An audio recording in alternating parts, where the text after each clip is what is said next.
Welcome everybody to DXP Diecast Racing. Show you what we got here on the track. Just show everybody and kind of recap what we've done here. We've installed the seamless track here, and it has been in its position for a while. It is doing fairly well, actually, a lot better than I thought. In case you missed some of the last video that I did, I put these big tongue depressor type sticks in the track all the way down.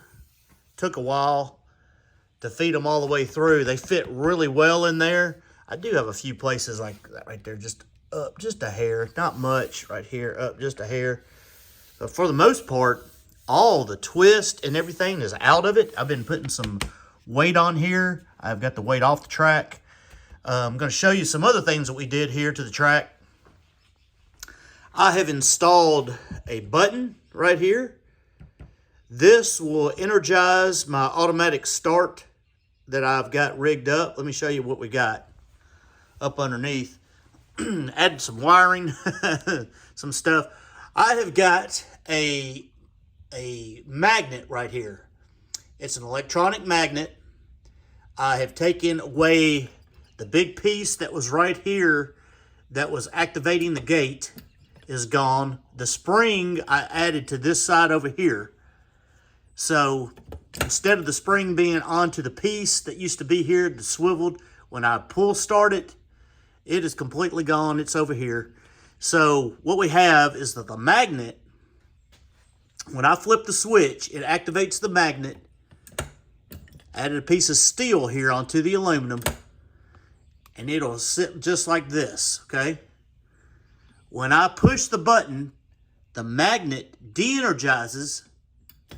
The spring tension pulls this back, releasing, of course, the pegs, and the cars go down the track. Now, I've had a little bit of issue because when I've added the seamless track here, my times have gone, instead of going way up like a lot of people, my times went way, way down. So it's just going to be a new norm, having to get used to it. The reason why, I'm not exactly sure. I'm going to try to do something here and show you here in a little bit what I'm going to do and see if it helps any. But anyway, I want to show you what this does so you kind of get an idea. All right. Flip the button. The light is on. So the magnet is energized. I put it up here like this. The magnet is holding in place. It's a pretty strong magnet. It'll hold probably about roughly 22, 18 pounds, somewhere right in there. The spring tension is only about 2 or 3 pounds. So it's just enough. So when I flip the switch as such, the pegs go, the timer comes down, the car passes through here, there's your times. Now I've got some really big times because of my hand and doing all this extra stuff. Every time you do this and set that switch up there, it adds time unless you go through the light, okay? So to do it again, flip the switch, put it right here, and then when I release the button, once again, it goes, cars go down the track, they go through there, boom, there's your times. All right. So one of the questions that I had was, I was talking to Brandon over at Scale Racing Channel, talked to David over at Elevation Diecast. Cut Rocker has given a lot of good information. Mark D down there in Australia.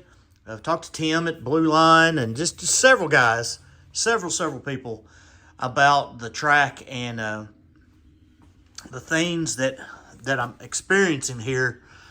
One of the questions was, hey, well, you're getting some residual magnetism here, and so when I push the switch, it is keeping some magnetism in here. So that's not releasing immediately, therefore I'm getting some longer times. But here's the problem with that. When I do this right here, okay, and when it releases, did you hear that click? I'm going to do it again. Listen for the click here. That click end is already off of there. That timer does not start until right there. So you're already off of it. All right, now let me show you. When I start this thing, and keep it right there. Now I can't hold it. Try to hold the camera way over here. Now watch, I'm flipping the switch. See how quick that is? I don't think that's doing my times. I really don't. But anyway, we're going to test some things here. All right. Now I'm going to start this. I got to go down here and do some times. Get some times down here and get all that stuff cleared out, okay? Start this back up here. All right. Let's put some cars in here. Let's test some cars. I've got a mod here that I was going to send off somewhere, and it was really, really bad. Kia Stinger, terrible. And then of course, I got a stock here, one of these trucks. I'm going to show you do some things here and experiment, because this is all a learning experience here, okay? Put them in here, these lanes. I've got everything ready to go, so when I flip the switch, there they go. All right, the stock is going to be a lot quicker than the mod. 2312 to a 2394, okay? That shows you how bad that mod is. Flip the switch. Put them back in the exact same lanes again. I'm gonna try to get some good times here, so we kind of know what we're dealing with. All right, ready? I'm still getting used to how we're doing things. 2328 to a 2392. So the times are not anywhere close to where I used to run. And I think that's really due, more than anything, I think it's due to the track. I really do. I think it's the track has a lot. I thought the weather was doing a lot of it to it, and I think the weather has done a little bit. But anyway, flip switch. There they go. The stock is definitely faster. 2314, 2378. I got a little bit of variance on times, but not as much as I was getting when I changed out the track from the pieces and to go to the seamless. I was really thinking I was going to really increase my times, and I don't think that's the case at all. But I think it has something to do with the track more than anything else. 2333 to a 2380. That was a slow run by this guy. All right. So you know you're going to get a little bit of variation. It's just going to happen. Put the cars up here. My new norm here. Trying to get used to pushing that button, releasing everything, and seeing how they go down the track. 2313, 2406. So I've got a little bit of, I don't know exactly what's going on. Really don't. I mean, it could be something with that magnet in there, but I just don't think so. The spring tension is constant. I mean, it's got a constant tension on it. The springs are the same. So it should, realistically, every time release, because I'm really wanting to use the clock as the times, 23, 28, 2405, so they're not far off at all. Now, I don't know what the deal is, but the track seems to be running fairly close to each other. I mean, it's never going to be exact, but it may have something to do with my short heel too, compared to everybody else's. 2335, 2399. So they're fairly close. Fairly close. I mean, you're getting a little bit. This track has got it's a little bit wider, so they do run a little bit. There is a little bit of a ridge in here. Hopefully that will come out over time. But what I'm going to do now, I have not cleaned the track, all right? So one of the things I want to see is if my times improve if I do my cleaning method on the track, all right? And actually put something down on it, all right? It's not dirty. I mean, it's been so cold. Nothing, we did have a bird in the garage, actually, this last week. I found it dead. It did not survive the Arctic blast that came through. But it's been so cold, I haven't really had to do a whole lot of running on the track to test. So this is my first time. It's actually going to be about 60 today here in Tennessee. So 60 Fahrenheit, where it has been below zero a couple of nights in the past 2 weeks. And it's really been cold. Like the last 2 weekends have been just terribly cold. Snow. Wouldn't believe it. I should have took a picture out here. You wouldn't believe how much snow was out here on the driveway. I had about 7.5, 8 inches, but it's all gone now. It's rained a lot this week. Everything's gone. So anyway, let me clean this track, and let's do some testing after I clean it, and let's see if we improve the times any. Stay with me. All right, I'm back. I have cleaned the track. I went down into the over here where the photo eyes are. You can see how dirty, see right there, how dirty and nasty everything was down up in there. I turned the sock inside out. Believe it or not, I was wrong, folks. I was really wrong. This is all came off that track. All of it came off the track, and I have not run it very much either. So I think it had a lot of stuff that was on the track from the box, and it'd been in there for so long. I knew I had a little bit of stuff, but that's gross, people. This is why you clean your track, okay? So I did it twice. I cleaned it twice. Now, is it going to affect anything? I don't know. That's why I've got you here. Let's see if it affects the times any. All right? Got to remember, my new norm, flip my switch. All right, so I'm going to lock it down. Got a clean track now. Smells all good out here now. Let's see if the cars run faster on a clean track. They should. 2294 to a 2371. Not a whole lot faster. Not a whole lot faster. Let's try it again. So what I'm going to have to do, it looks like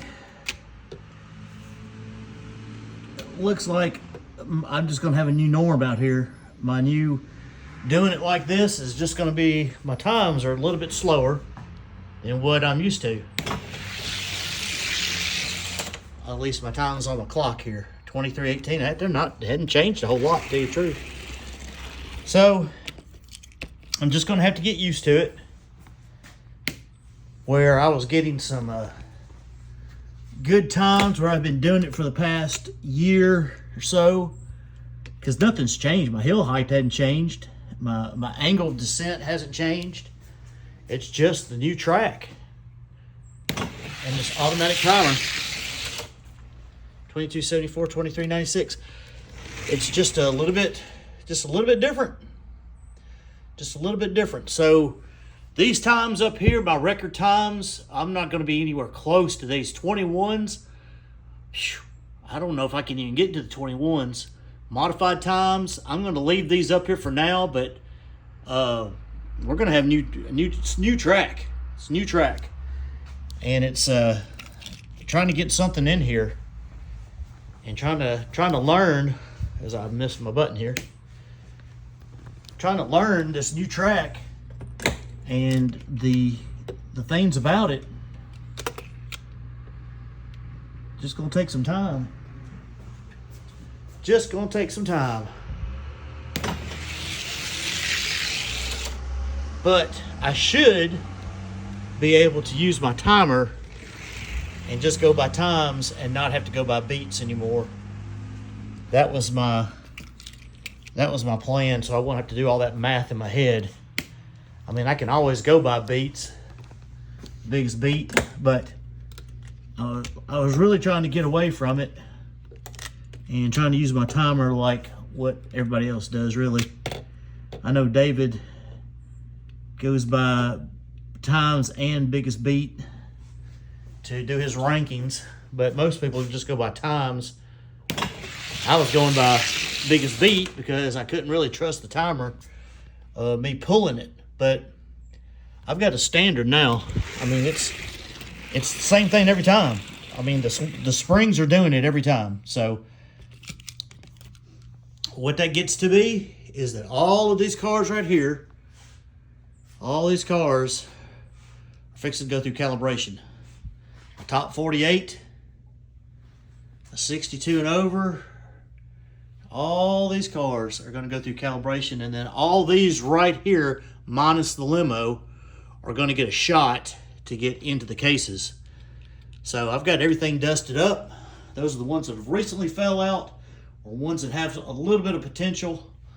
Some of these guys up here did not get sent to LCDRL. These modern muscle, man, they're doing some really good times.